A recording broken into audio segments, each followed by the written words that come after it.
Hey, what's going on? E. Jones, bottom to the top hoops. Black Elvis, we in the building. Yes, sir. Back at it with another installment of Bottom to the Top Hoops, bringing you that insight, content, and information that you love. New York City basketball at its finest. How you feeling, El?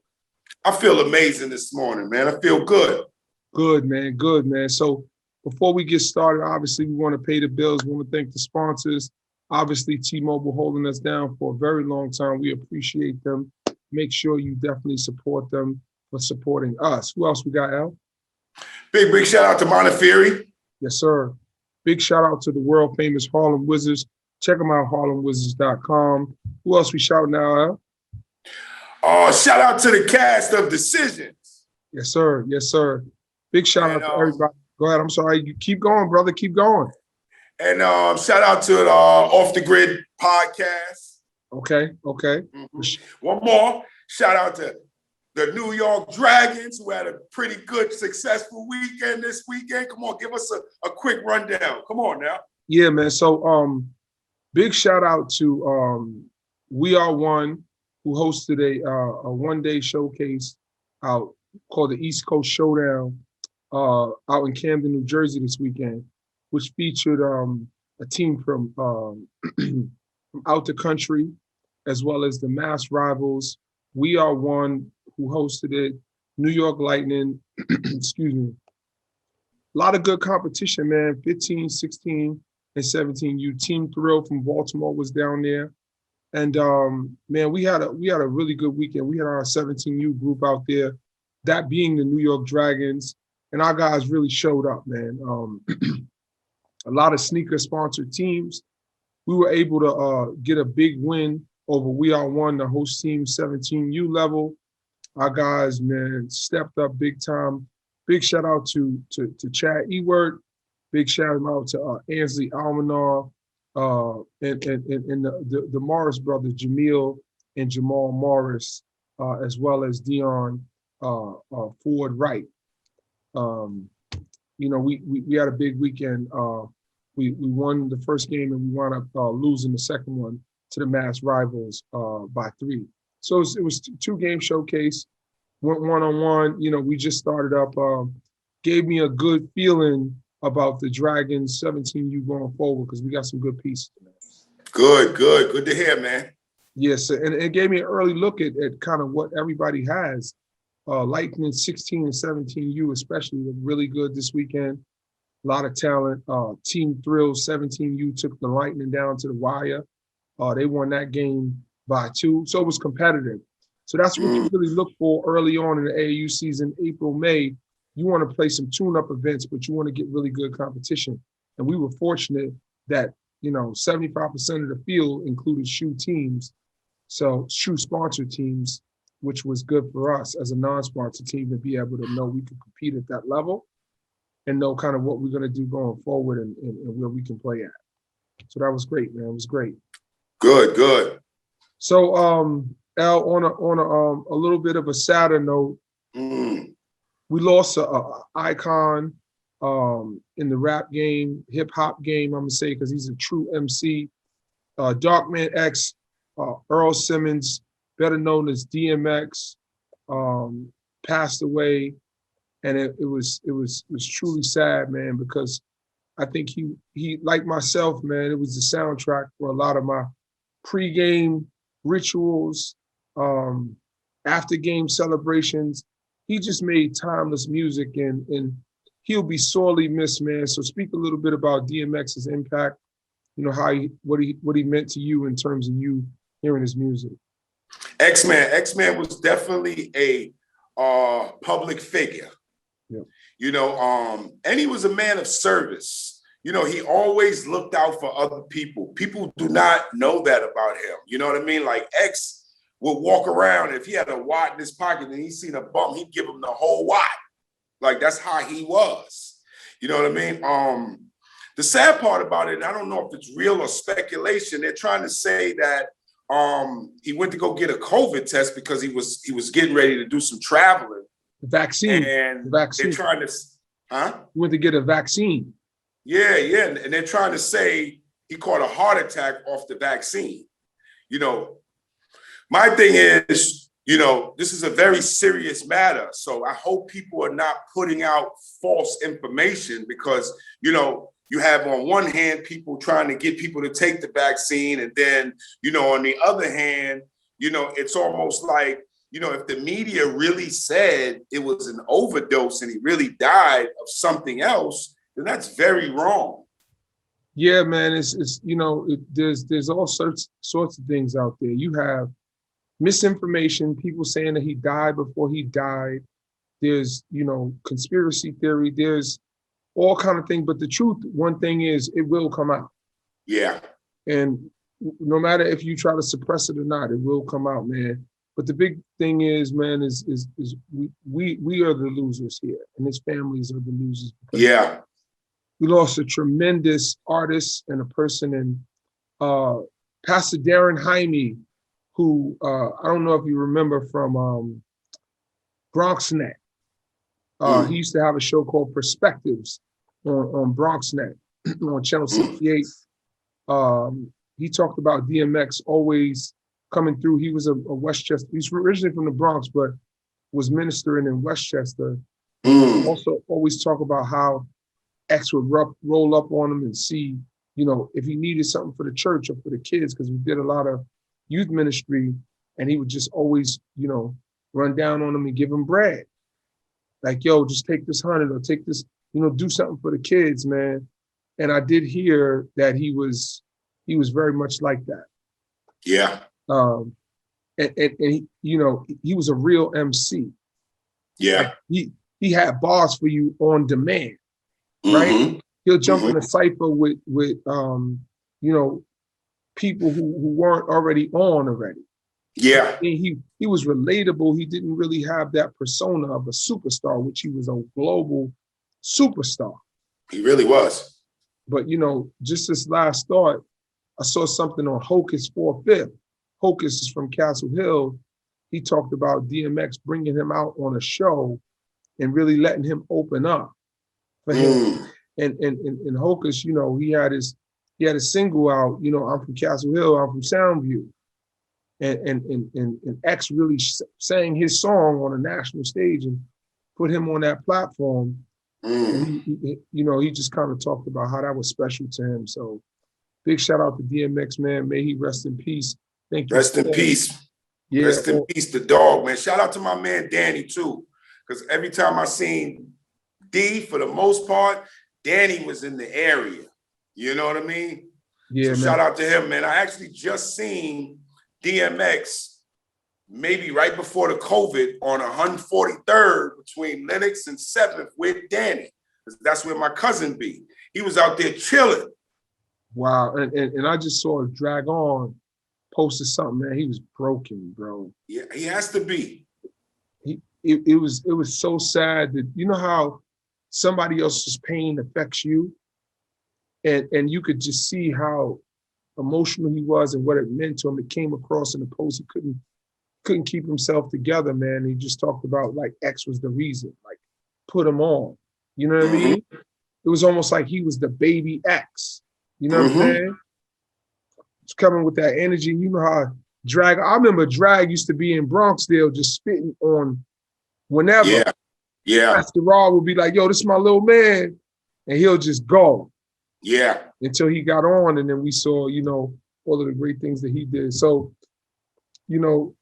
transitioning into basketball, it's unique that we talked about the portal and recruitment and all of those different things. And if you watch Bottom to the Top Hoops, you can remember back to a show that we did at the beginning, probably, I want to say the first show that we did with the Black Elvis and I, where we co-hosted this thing, and we did a show about the scheme, Chris Dawkins. And one of the major points that we talked about was how Book Richardson and Chris Dawkins, collaborated on some things and how it led to, his situation going awry and ultimately the firing of Book and a bunch of other assistant coaches. And a lot of those coaches were never touched.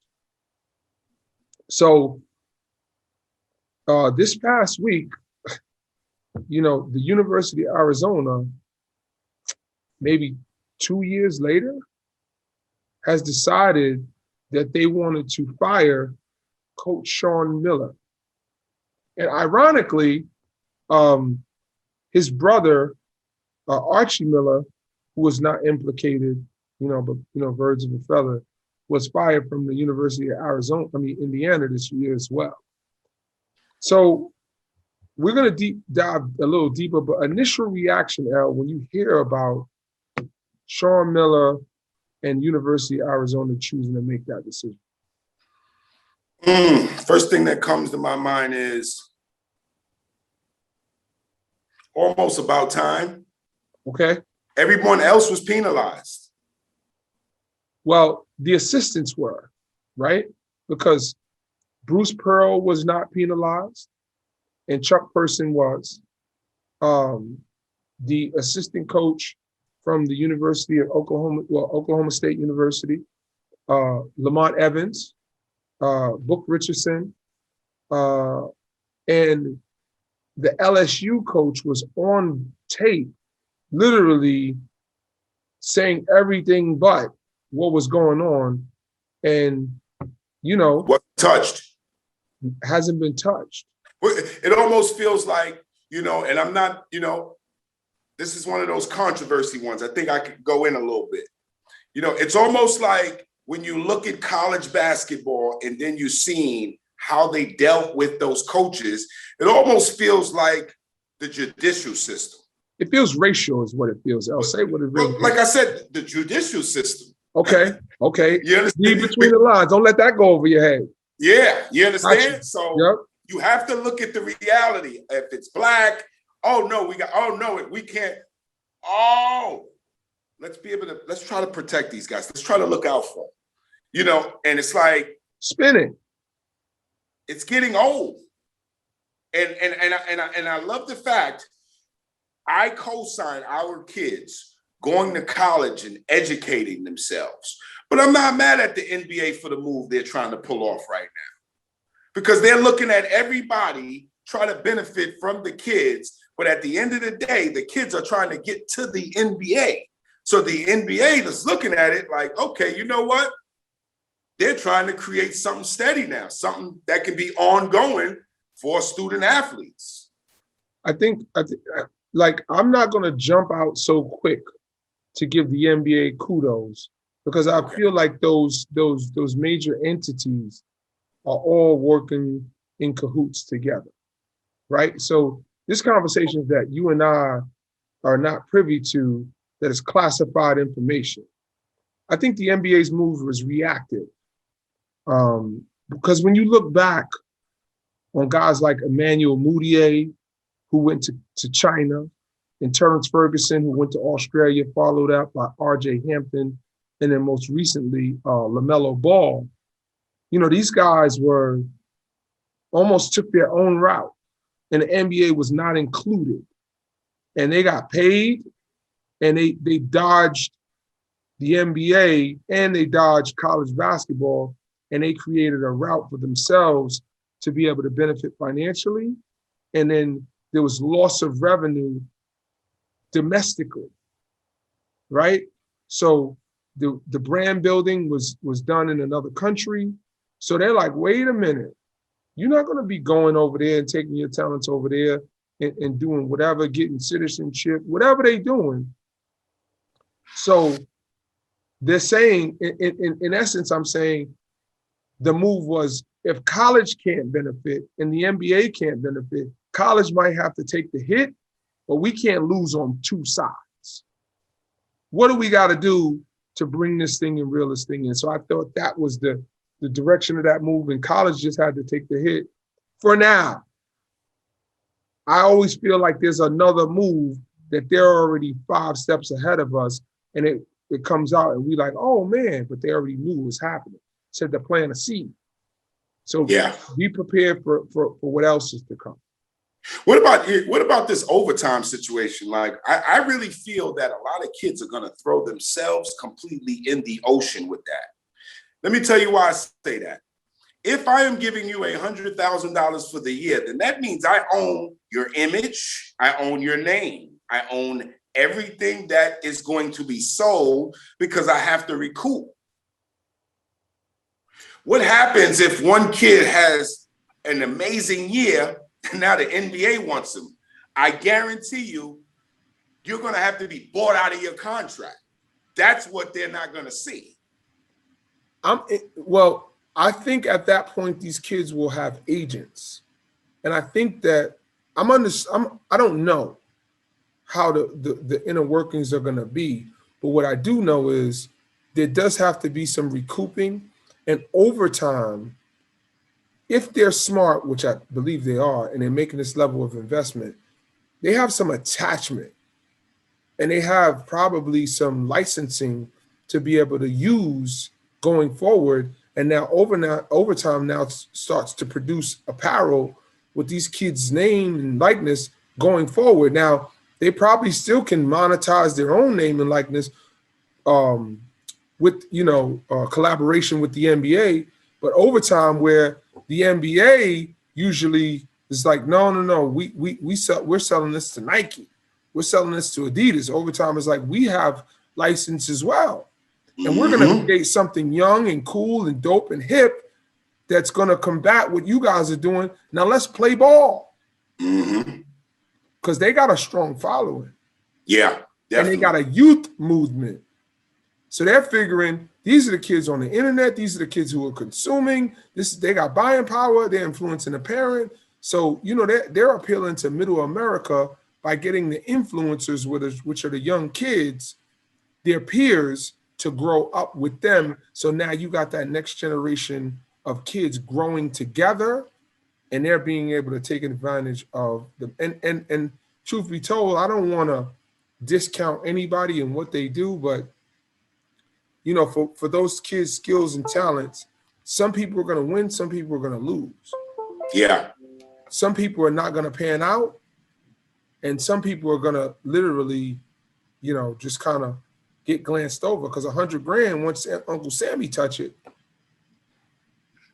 That's what they don't understand. But I know we got off topic because I went left. Yes. But back to Sean Miller, because I think this is a topic, E, that at the time, especially when I was educated, when we did the scheme, I really felt some kind of way, because I didn't understand why all the black guys were fired and all the white guys kept their jobs. I really, that's how I seen it. And I didn't understand it when, if I'm the head coach, I'm supposed to be the one held accountable. It's my show. Well, let's make a parallel. Why is the story being spun that George Floyd is a drug addict? There you go. Why is he less than human because he's flawed when we're all flawed? Yeah. Right? Why is Derek Chauvin, are you now talking about protocol and like, he's a human being. Yeah.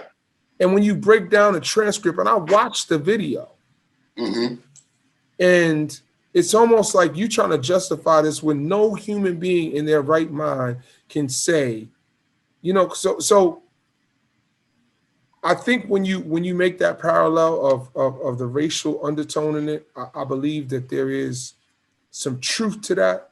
And I believe that, people talk about the recent hirings of a lot of black head coaches, and I think those strides are great. And I think basketball probably does the best job of any sport with being, progressive with hiring minorities, black and brown people. But they have to, E. I mean, we dominate the sport of basketball.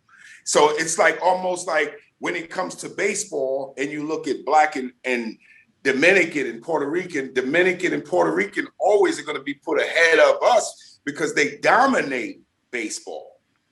Well, yeah, I don't want to just be throwing the credit around when it's not due. I feel you. I was giving them a little love. That's it. Yeah, but I feel like this. I'm a shout out, I'm a shout out David Stern and Adam Silver, because I feel like I don't know what they believe. I don't know them as people, But the sense that I get is that the people who play in the league had an affinity for them because it just seemed like they was in the fight together. Mm-hmm. Yes, they benefited more, but they made it workable and fair to the extent that they could. They The cared about how it looked too.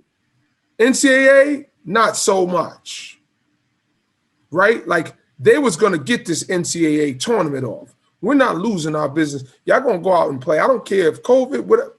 Like, I was about to go into that. So they got their $1 billion for getting through the season. They made it, and we watched the games, and I thought they did a good job, quite honestly. Putting the tournament together and having limited fans. But with regards to those head coaches, it's exactly what you said. Yeah. Why are you going after these guys as if they didn't have a direction? Nobody's doing anything on a whim and just making it seem like these guys are operating rogue or like, it may be an isolated case, but usually, if you go in to go meet a kid who is a hard luck kid and their parents are struggling and there has to be some creativity to make this happen, you don't think it's a plan? This is the language. What's it going to take to get this done?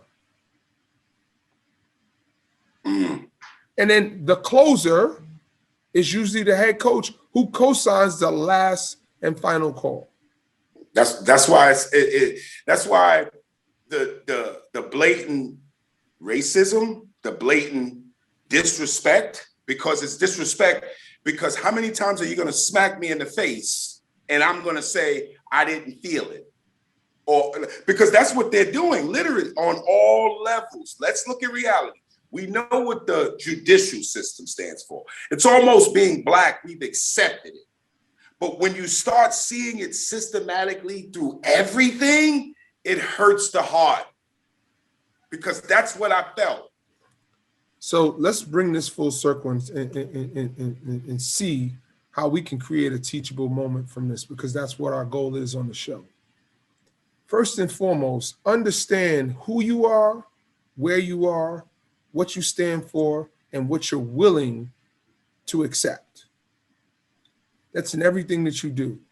Student athletes, parents, understand that you do have a voice. Yeah. You have an opportunity to make change, especially the parents and the mentors and the coaches of these high-level athletes, right? So when you see kids saying, I'm going to HBCU, like that's them speaking out. That's them using their voice. That's them using their influence and saying, you know what? I'm going to keep this within our community, something that's for us, by us. And that being said, when these schools come at you and they start offering things, make sure you're getting it from the top dog, and make sure you understand what's being said, what's going on, and how to protect the interests of your child. Because you can get a kid jammed up. You look at DeAndre Ayton, you look at Chris Webber, all of those years after, right? It baffles me to act like when these people who are, it's like, man, they just get holier than thou when the you know what hits the fan, and they're like, man, I'm appalled at the fact that this kid would do this. He was the one who gave him the whatever. Like, yeah. Oh man, like, yeah, it's troubling. It's troubling. Yeah. Shout out to my man Book Richardson, bro. Vindication. Yeah. You know what I mean? I know it doesn't make up for, the tarnishing of his name and his job loss, the personal anxiety, the jail time doesn't make up for that. No. But, so let me just give us a recap, because I want to drill this in our viewers' ears. I saw that. I felt that in your face just now. Drill.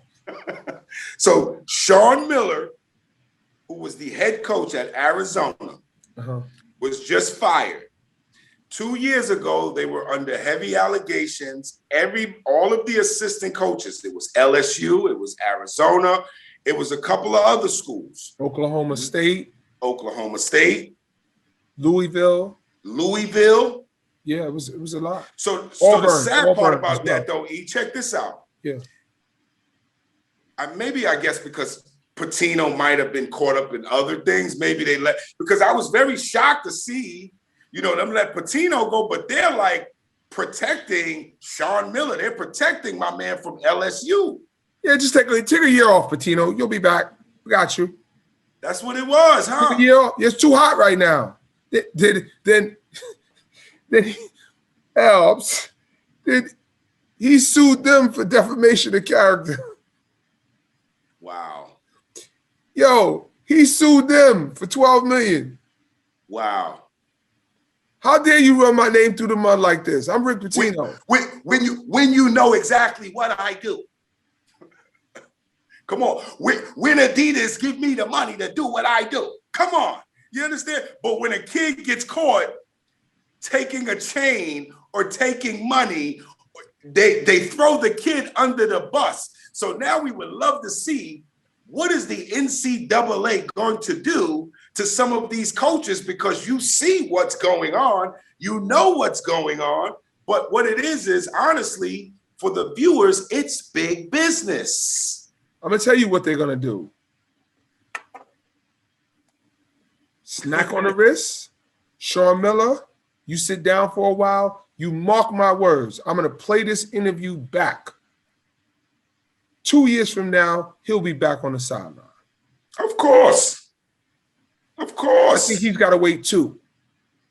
Because, Book is almost like banished from college coaching. You know what I mean? He can't work at an institution of higher learning from a federal perspective, especially schools that are government or state schools. He can still be hired potentially by a private institution, but I don't even know what his NCAA sanctions are. But they basically took his opportunity for earning away from a college level. That was his profession for many years, I believe 9 seasons. And he was he was a big dog too, man. Yeah, he was one of the highest paid assistants in the country. So, not to cut you off, hold that thought. So once again, the assistant coach takes the fall for the head coach, but the head coach has to co-sign anything that goes on in his program. And I think, unfortunately, I believe a lot of assistant coaches know that's what they sign up for. Wow. Because one thing about it, Al, and I'll leave on this note because I think it's a strong note to leave. Book Richardson still haven't said anything. It's from the hood. It's obvious. He's dying on a sword.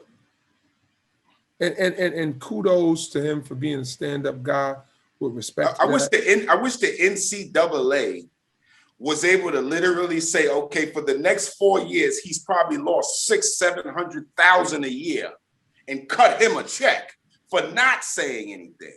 You understand? Because if I'm not making this a race thing, but there's no way the head coach at LSU would have went out like that. He would have went out like Pitino.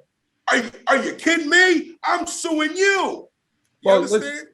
Do you remember a couple of years ago when Sean Miller got suspended? When the DeAndre Ayton thing came out? Absolutely. But he still retained his job. So he's been on the hot seat. They've done everything they could to keep him in that position. It just got too hot, and they just say, you know what? We don't want this smoke anymore. We got to cut ties. We got to move on. That's the only reason. And now, will you hire a black head coach? That's what's next. I'm interested to see this one. Because big shout out to North Carolina for hiring Hubert Davis too. Big deal. Shout out to Kyle Neptune for the Fordham job. Shout out to Speedy Claxton on the Hofstra job. New York City basketball. I think we're in good hands. You got Hofstra, you got St. John's, you got Fordham University. all black head coaches. So let's support them. You know, all Yeah. these AAU programs, you know, our guys are in position. Let's support them because I'm up first. Stay We're tuned. making leeway. I'm up first. Stay tuned. You We're heard? making leeway. Yeah, I'm up first. So with that being said, E, I just want to say that I'm glad you brought up George Floyd, because that was, when you look at the case, it almost hurts the heart when you see how stupid they think people are. Like, you have to be the stupidest person on earth. I hope people are listening to my words, because I'm calling you stupid if you're falling for the banana in the tailpipe. That man is not on trial. So why are you even talking about any of that? It's all about the cop holding his neck on that man's, holding his knee on that man's neck for 9 minutes, 10 minutes, and he killed them. I don't understand. This is, and they're trying to call it a drug overdose as well. Yeah, but this is the judicial system, and hook and ladder, up and under. So sad. It is so sad. You understand? It's sad that you can blatantly see it. So, you know, my thing is, I always say this to people, you know, if black people did that to white people, do you think they would sit around and not do anything? I don't think so. I think they got a little more heart than that. I really do. I don't think they would allow us to treat them that way. They'd come together and unify. Maybe it would be an insurrection. Well, or maybe it already happened. Yeah. What you're speaking to already happened, Al. Like, it just hurts me, and you know, I'm glad we have this platform. At least I can get my rocks off, because I had to turn off the George Floyd case. I'm like, not one time are they talking about him. And I'm talking about the cop and what he did and how aggressive he was and how he had a personal relationship with George Floyd before they ran into each other, and how he knew George Floyd's girlfriend and probably didn't like the fact that he was dating a white girl. These are all things that I bet you are not coming up on trial. Man, I think that's a whole another show, right? When we go into our non-basketball stuff. But man, I think in summary, man, stay conscious, understand that you do have a voice, be smart about how you use it. And let me just make this last point. As these things happen, and as you speak out, and as you use your voice, understand there's ramifications, there are consequences for that. And we understand that this is our platform and this is the way we choose to express ourselves. And we understand that at the end of the day, not everybody's going to agree with us or like us. And we're not saying that it's right. We're just saying this is our opinion and we have the right to that. And, you know, people go through stuff. So in these trying times, check on your folks, man. Make sure they're doing good. You know, depression is a real thing. People are suffering and hurting out here. And they've gone through some unprecedented times. So just know that when you're telling somebody to be tough or get over it or man up, now's probably not the time to be like that, because we got to be a little bit more sensitive and conscious, because somebody you telling to man up might not be here tomorrow. So just check on your folks, man. Big shout out to D Jones, Jerry Ice, City Legends team. Check us out, YouTube, Spotify, Apple TV, BCOMTV.com. Black Elvis, you got the last word, brother. Big shout out to the cast of Decisions, doing great things. Big shout out to Darnell Lee, Brilliant Minds, Harlem Wizards, Dragons. I like to see that smile. I know if I say Dragon, you smile. Hey, but more importantly, I like to shout out the man upstairs who makes this happen for us, because he opens our eyes to come here and do what we do. Yes, sir.